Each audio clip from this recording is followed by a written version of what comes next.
We want to play this documentary that we have here. Yes. It's not a very long documentary. No, we want to listen carefully to what these guys is up to. And it's doing. Believe you me. There's an organization named Haarp. Haarp. Serious place in America right now where is on the spotting. Everybody has spotted out now because it create havoc. They might create certain things. They might shift up the climate. They might change up certain things with them inventions and cause all tsunamis and all these things. And people don't believe these things. And people say it's conspiracy theory that is going on. Them people said, "Sure, no go so." It's the same way they talk about AIDS and same way them say, "No go so, man." We're not talking about that foolishness. 20, 30 years after, you see the man them come out with some report and say, yeah, them did not do this and them never do that and them did not do this and do that.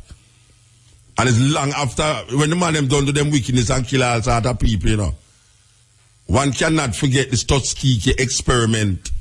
Go up online and Google that Tuskegee experiment where them inject 300 black men with syphilis. And it's long after them admit to it. And now we see them do all sorts of things and just admit to it. Things with them do all in a World War I and II. Them just come and admit to these things. So don't take the thing like about true your man and say, well, it's conspiracy theory, that and that, and have no weight. It's a serious conspiracy go on from people. And we have to take that serious.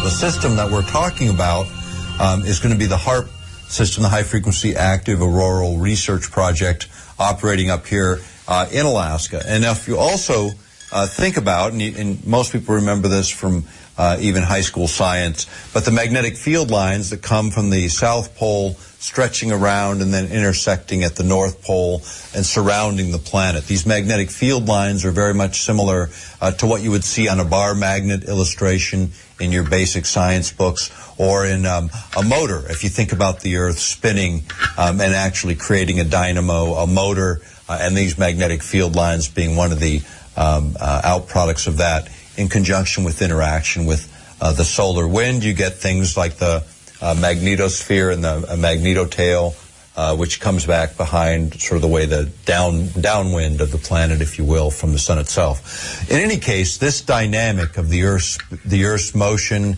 solar radiation, the interplay of all of the various factors of the planet are looked at in separate, independent, individual science, not really looked at in integrated science. How do all those systems work together, and what do they create in outcomes? But as we look at Haarp, the primary idea is to affect this ionosphere and then affect these magnetic field lines. And ideally, you want to affect those magnetic field lines and the closest place to which they intersect the planet, which happens to be at the poles.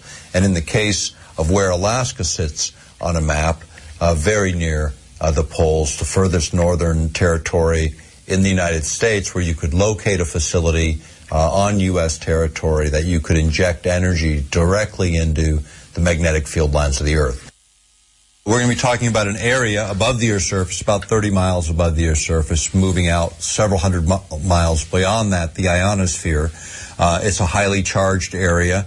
It filters out cosmic radiation, various particle streams that without it would make life impossible on the planet. Now, one of the ideas behind Haarp, which is an array or field of antenna here in Alaska, 180 antenna in the array today. It fires or concentrates, focuses radio frequency energy that it literally sends up into a relatively narrow beam, affecting the magnetic field lines in one instance, where the energy is normally, naturally flowing from the South Pole, coming up, arcing high above the equator, and then coming back into the North Pole, with the energy flowing from south to north. What happens is those magnetic field lines act as waveguides, so you can pump energy out of Haarp, focus it on those magnetic field lines, and then it screws itself, if you were to be able to see it, with like a corkscrewing motion where the energy is actually moving now from north to south using the magnetic field lines as a waveguide. Now, what would that do, essentially? If you had, for instance, an intercontinental ballistic missile that gets fired from China to the U.S. and it traverses those magnetic field lines with those charged particles racing along them, using them as waveguides, it would create a virtual shield around the planet, so any of those incoming objects, intercontinental ballistic missiles, any satellites that happen to traverse those areas, or any other electronically sensitive equipment would be destroyed almost instantly. And so when you think about Haarp, there's a couple of ways to look at it. One is manipulation of those field lines, those magnetic field lines, which actually have been mapped. And if you look at some of the ways those are mapped is barium particles are injected into the upper atmosphere and lower ionosphere using barium-laden rockets. What those create when you inject radio frequency energy is air glow, where you get this sort of light-up effect. So you can actually see this corkscrewing motion around those magnetic field lines and serving as waveguides. In fact, they did that test a number of years ago in Alaska. And they do these from time to time, just more or less illustrate what they think theoretically should happen is actually happening in place and at the time of the experiments. Now, Haarp as an array of antenna can be focused and concentrated. You got to think about this in a much different way than normally how radio frequency energy behaves. If you think about a radio broadcast antenna, broadcasting radio frequency energy, that energy dissipates or spreads out very rapidly from the point of broadcast, the antenna, out into the atmosphere. And the further away you get, the less dense, the less concentrated is that radio frequency energy, which is why radio stations eventually fade out over distance. On the other hand, what Haarp does is by firing this array or field of antennas, you imagine firing them in such a way as to create kind of a corkscrewing motion, a cyclotron resonance is what it's called, where that energy is then focused to a smaller and smaller area, and as it hits the ionosphere, it becomes concentrated. And think about that in the same way as light coming off of a laser versus light coming off of a flashlight. When you think about Haarp, think about it as a mechanism on the ground that's designed to interact directly or to plug into those magnetic field lines and actually then use the environment itself as part of the machine on the ground. And think about it in this sense. Think about that machine on the ground, this field of antenna broadcasting radio frequency as a primer, the small amount of energy, because the big energy is contained in the natural environment. The idea is if we understand enough about how these mechanisms work, then we can trigger various cascading effects where it sort of builds on the energy that's naturally in place. And so when you think about Haarp, not just in the effect of magnetic field lines, but another opportunity to manipulate energetic systems within the Earth has to do with the ionosphere itself. And imagine that ionosphere is a bubble around the Earth, several hundred miles thick, again, starting about 30 miles off the Earth's surface. Now, that's a highly charged area, a tremendous amount of energy potential there. In fact, some will remember a number of years ago, there was a shuttle experiment where they drug a tether, a dangling wire through the ionosphere to see what would happen. And energy was picked up as it moved, because when you move something, a conductor through an electric field that's as charged as the ionosphere, it actually begins to move current, which it did. It shunted that current straight into the shuttle and almost blew it out of the sky. Now, the thing that came out of that didn't get widely talked about was the amount of energy produced could be useful, for instance, for keeping a low orbiting space platform in orbit around the planet, being able to charge it up by just tapping the energy by the fact that it's orbiting the planet and moving through the ionosphere would be one way to charge up these kinds of space-based platforms, whether they were for weapon systems or running low orbiting satellites. But basically moving energy into space in normal, like shuttle payloads, is prohibitively expensive, very difficult to pull off to any great degree. But if you could create an energy source sufficient to run these kinds of systems then you eliminate all kinds of logistical problems, and you're able to keep these things aloft for great deals of time. Part of the Haarp idea was if you could focus radio frequency energy, you could even concentrate it and send energy directly to these same kind of low-orbiting space platforms, as an example. One of the other thoughts with Haarp systems are the actual heating of the ionosphere. And when it's heated, because this energy is concentrated, what happens is the ionosphere then lifts up, moves out several hundred kilometers. Now imagine if you're a satellite drifting through space where there's no atmosphere, and all of a sudden you hit a column of atmosphere. What will happen is it creates friction, and that friction causes that satellite to burn up, and all of a sudden you got a satellite down. When you turn the instrument off, everything goes back to normal, and you have plausible deniability on a satellite going down because nobody knows this kind of technology generally exists. Now, the other place you can use it in that same application, imagine that column going out several hundred miles into space from its normal atmospheric level way down here. Now you got an incoming comet or asteroid coming in from outer space at a tremendous velocity. Now normally those objects, when they hit our atmosphere, they again encounter tremendous friction, they burn up, and most objects dissipate before they ever hit the surface. But big objects, the kinds of objects people are worried about, if you could, say, go from 30 miles of atmosphere to 200 miles of atmosphere, almost 7 times as much distance, and project a trajectory downward, what you're able to do in that instance is literally allow those larger objects to burn up way before they hit the Earth. In fact, the Strategic Studies Institute in London, in reviewing Soviet research on this very same technology, was suggesting that it could be used for not an anti-satellite technology so much as an anti-asteroid or comet-based technology. But all of those things also create a side effect. When you move that much atmosphere up into space, and it's about 30 miles diameter, these columns. So imagine 30 miles in diameter and a couple hundred miles up. Well, below that are pressure systems, high pressure, low pressure systems, and jet streams, all of which can be altered by the manipulation of the ionosphere in this way. And that then creates downstream weather effects that cannot be modeled, that cannot accurately be predicted, and therein lies huge problems. When you start to manipulate by technology applications to create one effect, you might inadvertently create a number of other effects, as is the case with Haarp. Looking at sort of where are these facilities? You know, here in Alaska, we have one at Gokana, which is about 250 miles northeast of Anchorage.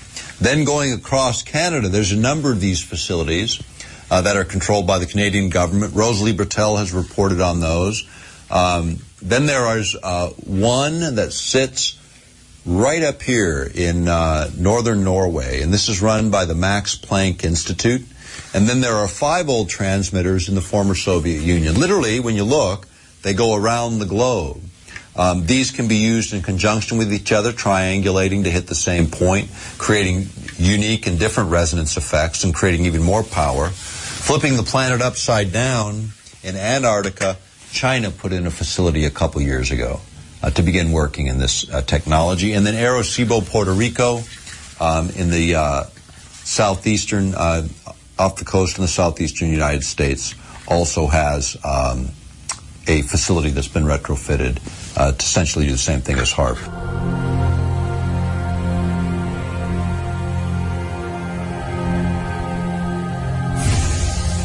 Ionospheric heaters, which are what these were previously called, actually originated in the former Soviet Union. People remember them from the 1970s when they created what was called the woodpecker signal, and it was exactly as it sounded.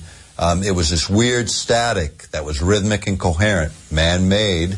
Ham operators picked it up all over the world, and because they could triangulate where it was coming from, they isolated the location of these 5 transmitters in Russia, or the former Soviet Union.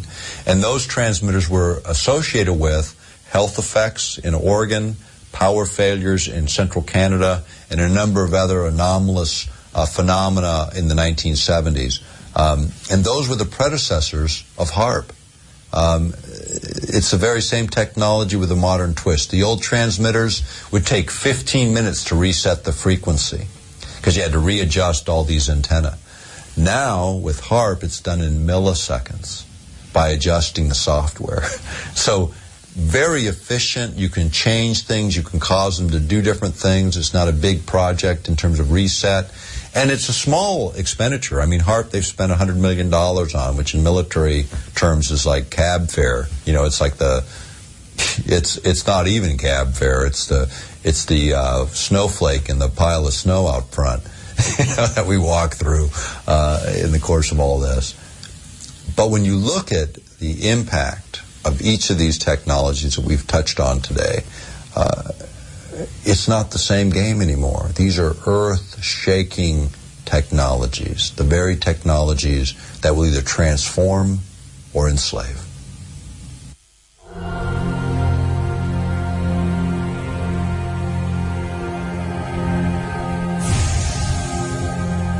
Most science, at least in the U.S., is developed, most of the high science anyway, is developed through military research labs, military contracts, and some contracts to the National Science Foundation. But all of the military work and much of the work done by the National Science Foundation and others represent compartmentalization, separation of the sciences in small bits and pieces. So basically one side doesn't know what the other is doing.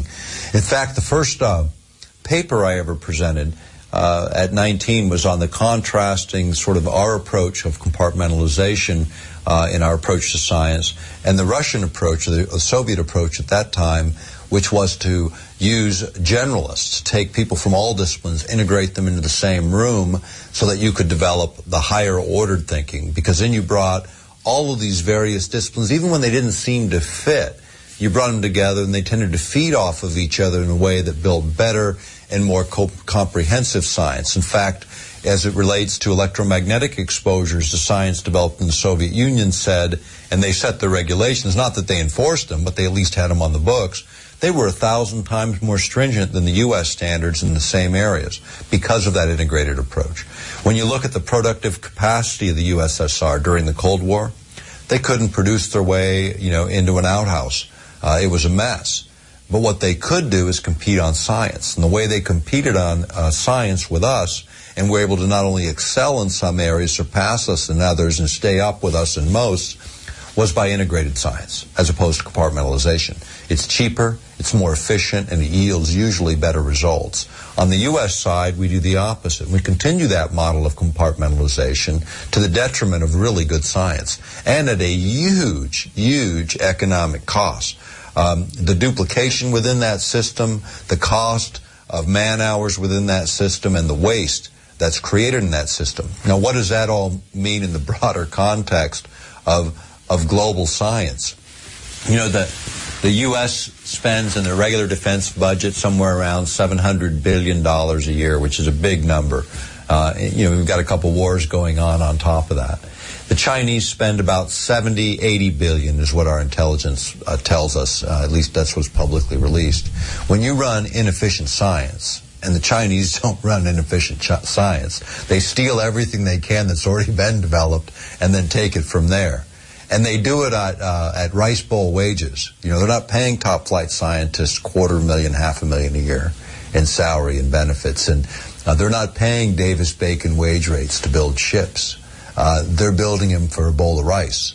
And what you get in China for $70 billion is what you get in the U.S. for probably far in excess of what we actually spend, because you can't measure it in dollars or currencies. You have to measure it in productive output.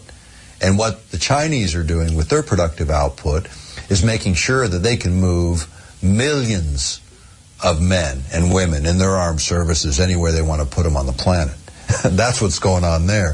That for every ship they build, we think about it because they actually build hardware and they build it faster than virtually anyone on the planet. And it's causing a lot of concern, because when you start to think about how does all this play into the geopolitics of the planet, climate change and energy and the issues that we've been talking about the last couple of days, they really do fit together. China is moving to energy independence. They're building a a coal to liquids plant every 18 months from start to finish. They have so many planned online. Their objective is to be free of the West in terms of contributions to basic natural resources. And what are they doing with all the trillions of debt, U.S. debt, that they're collecting? What are they doing with all the dollars that they're collecting? They're going around the world. They're outbidding Western companies by outbidding us on mining opportunities, the venture capital opportunities, the rare earths and mineral opportunities, and all those plays all over the world. They're outbidding everyone. And why are they doing it? Why would you want to hold a bunch of U.S. paper right now that you know is going to be dropping in value?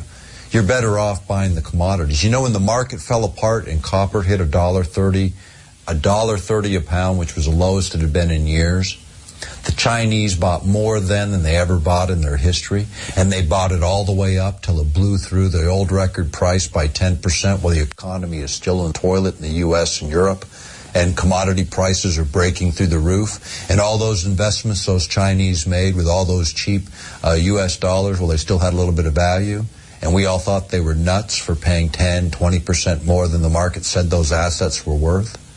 What a deal they made on all those commodities, not just what was already finished. And what does it mean, just copper alone? There's 8 days worth of copper in warehouses in the world to fulfill 8 days worth of global demand right now today. That's how underproducing we are in that specific commodity. Zinc, nickel are in similar situations where there's very limited supplies on hand. Rare earths, it's even worse, and all of those are controlled by China. When you start to think about earth-penetrating tomography as a technology for locating underground mineral resources, as an example, oil and gas resources. Some of that technology was tested, and it was tested in over 20 states on a number of wells that were drilled by Halliburton back in the 80s and into the 90s. And what they looked at was using a very simple method of earth-penetrating tomography. They were able to look and with absolute 99.9% accuracy, grade and quantity and quality of oil and gas layers through the earth, matching up perfectly against actual drill logs from when they physically drilled those wells using this type of technology. Now imagine, and remember what we were talking about earlier about the public owns energy resources in most instances. In Alaska, in all instances, are publicly owned. But if you could with certainty image the underground geologic structures and know exactly where oil and gas is, now you no longer have risk associated with the drilling activity, which is why everyone says, you know, we ought not to be in the energy business. But when you can define where those deposits are, then you can maximize or optimize what you get on a lease, because now everyone has good information. People want to bid on that lease competitively. You're going to optimize the public's return on those resources. So using our technology for doing some things maybe makes a lot of sense, but there's lots of ways to do earth-penetrating tomography and to identify those mineral resources, oil and gas resources. Haarp is one of those technologies that perhaps we could use in this way.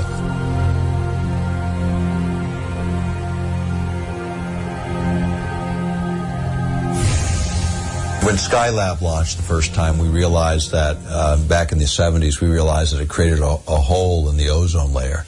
And everybody watched it, you know, and they said, oh, after a few hours, it all filled in and everything went back to normal. But think about this now. I mean, think about it as a practical matter. The Earth is turning. You make a hole. Everything's moving. Eventually, it gets filled in, or it appears to get filled in. Maybe it did, maybe it didn't. Think about if I dip a cup of water out of a pond, you know, and all the water levels back out. Did it fill back up? Well, if I keep dipping those cups of water out of that pond, eventually there is no pond. But it sure looks flat and level with just a couple dipped out. So what was it? You know, now Skylab creates an ozone hole. How many billions of cans of aerosol would have had to get up there? And it didn't start down here, you know. It started up there where you actually delivered particulate material to the place that you're trying to affect and created a chemical reaction. 3,000 satellite and rocket launches, over 3,000 worldwide, did more for the ozone depletion on the planet, I assure you, than all the air spray that everybody ever discharged. And again, nobody takes any responsibility. Blame it on the guy with the aerosol can, while governments stand back and go, we didn't do anything here. This is the problem and the arrogance of it all. And often it's the case where the other guy is blamed for something that our own government has done. In fact, if you look at environmental issues generally, virtually all the Superfund sites, 90% of them, are government sites where the government made the mess, and then the rest of us get to clean it up. Now we're experimenting with science that's much, much different than leaving a mess in some local location on the ground. We're manipulating the entire geophysical systems of the planet and trying to learn how to do it better, how to dial it up a little more efficiently, how to control those outcomes with a more precision and a more higher resolution as our science advances.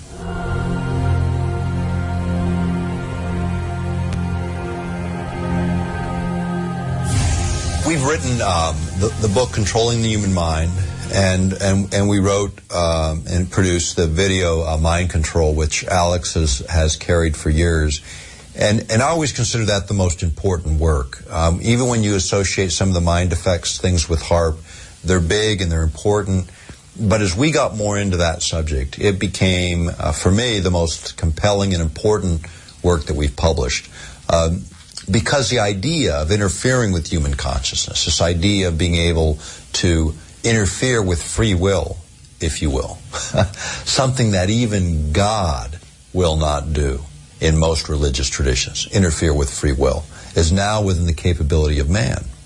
Should man do it? I say absolutely not. Again, thinking about personal liberty and personal freedom, the basic premise of the First Amendment of the Constitution, the right of free speech, the right of assembly, the right of free expression of religion, all of those presuppose a fundamental right, the freedom to think. That's the First Amendment, because it presupposes all of that.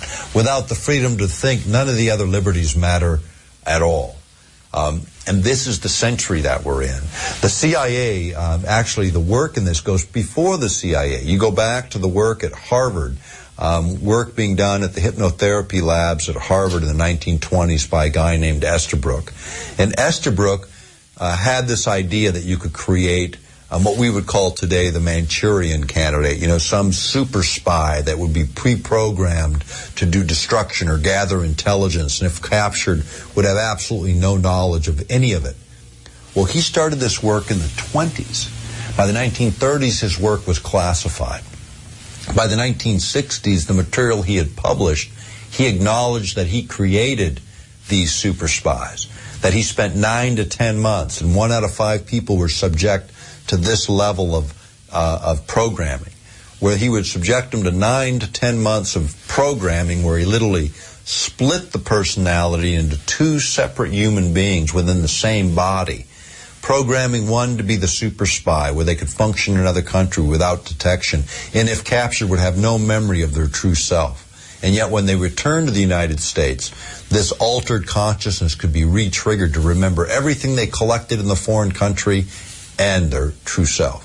The problem is you can't put Humpty Dumpty back together again. Once you fracture a human being in this way, you've effectively destroyed them forever.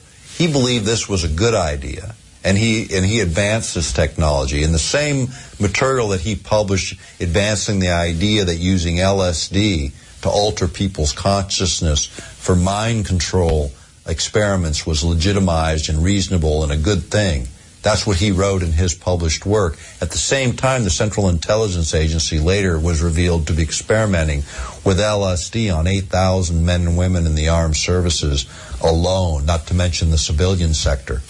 This came out in a congressional report that was on activities within the CIA right after Watergate. When, remember Watergate, as an ex-CIA operatives breaking into this building for the bagmen of the Nixon administration. Well, there are no ex-CIA guys, number one, unless they're dead.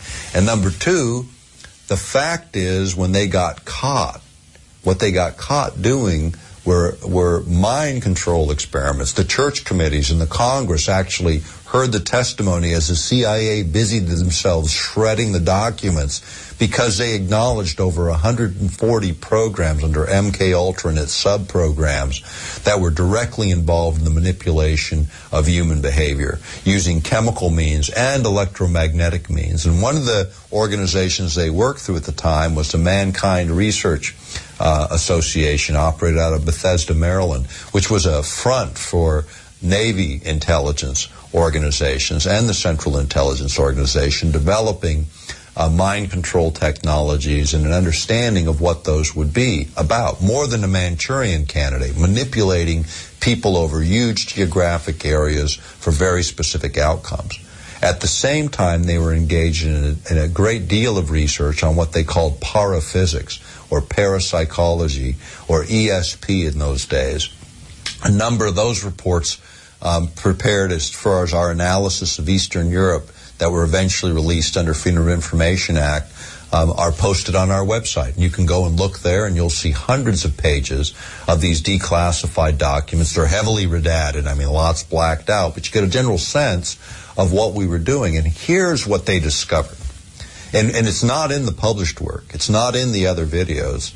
It's not in that material. But here's the conclusions after all of it. And I met the Northwest field director, got to know him real well over the years, of the Mankind Research Association, the kind of stuff they were doing back in the 70s. And he kept his data. He's got a great box of data talking about all of these experimentations. And what they concluded was that, A, extrasensory perceptions, these odd little things that people could do, were real. Not in all instances, but in enough instances to cause them some alarm, military planners.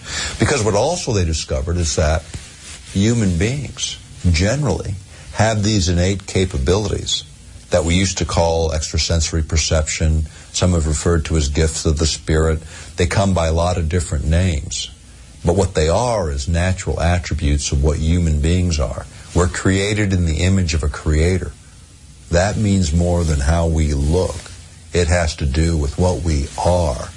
And what we are very capable individuals. But in order to reach those higher capabilities, in order to reach those higher states of awareness, in order to actualize your full potential as a human being, you have to be able to slow the mind. You have to be able to create a situation where the mind, if you were to look at it with an EEG and look at the brain activity, you get very coherent, very rhythmic patterns, the kind associated with the emotions of love and empathy and compassion. Same kind of patterns show up. Higher ordered thinking is associated with these coherent patterns, these rhythmic patterns. Fear, flight responses, anger, hate, you get incoherent patterns all over the map at a higher amplitude, at a higher pulse rate that indicate agitation, confusion, the inability to think. What we do know is that in states of fear, worry, and anxiety, you cannot ever reach your higher capacity as a human being.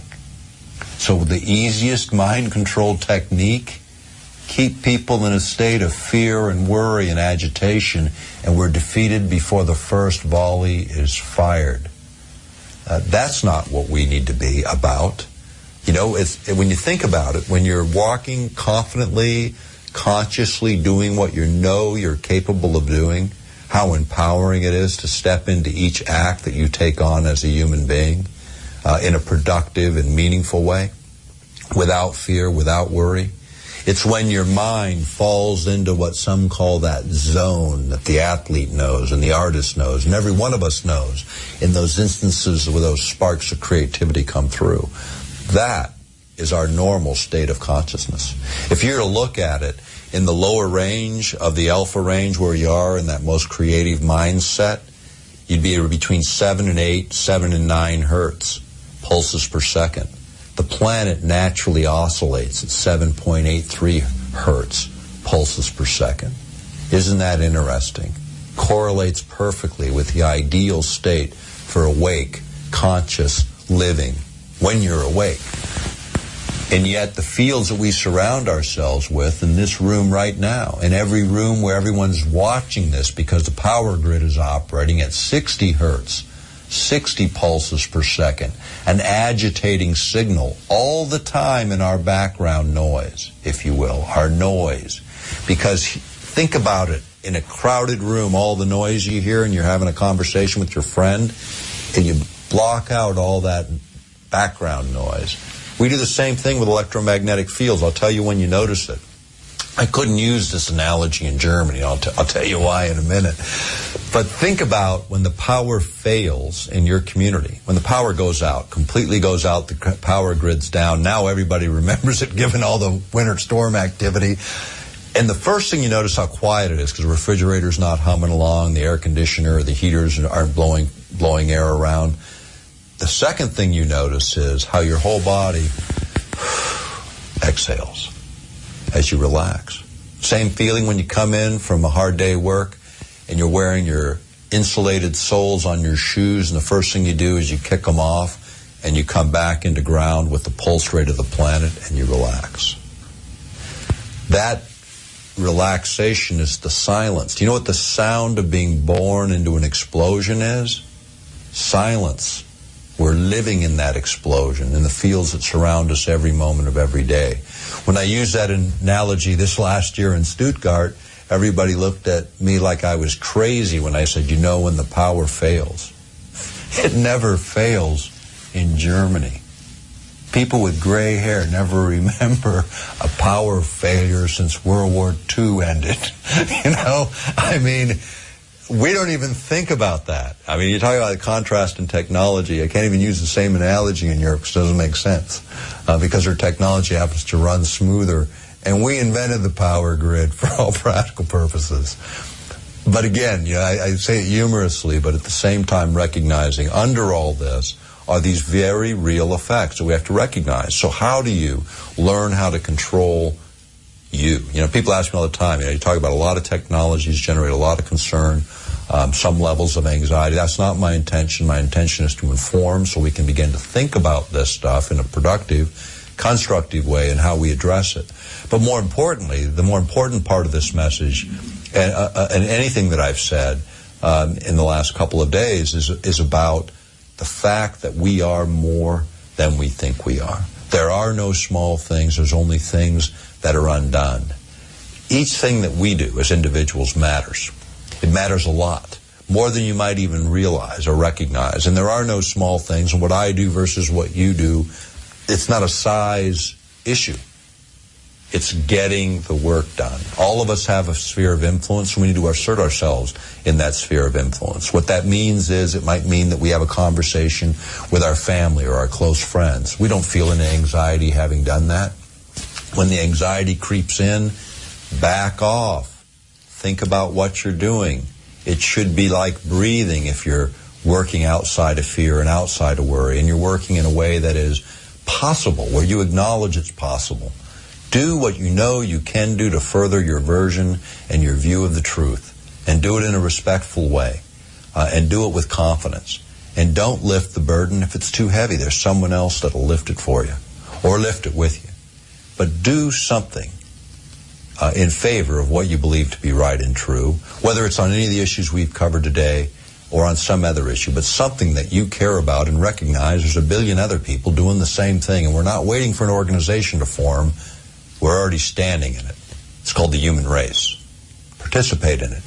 Be what you were created to be, and assert yourself in the world today by affecting change, by direct action, in a respectful and rational way, and without fear and without worry, because that is the zone in which things can happen. Fear is the adversary. It has always been the adversary, and it's the easiest method of controlling human behavior. Yes. Words to really ponder on, words to really evaluate, words to recognize. These words are very important. Very, very important. This is the cutting edge on IRFM. There with you. I go through the pieces, trying to really unravel the mysteries and put certain things into perspective, like what we always do.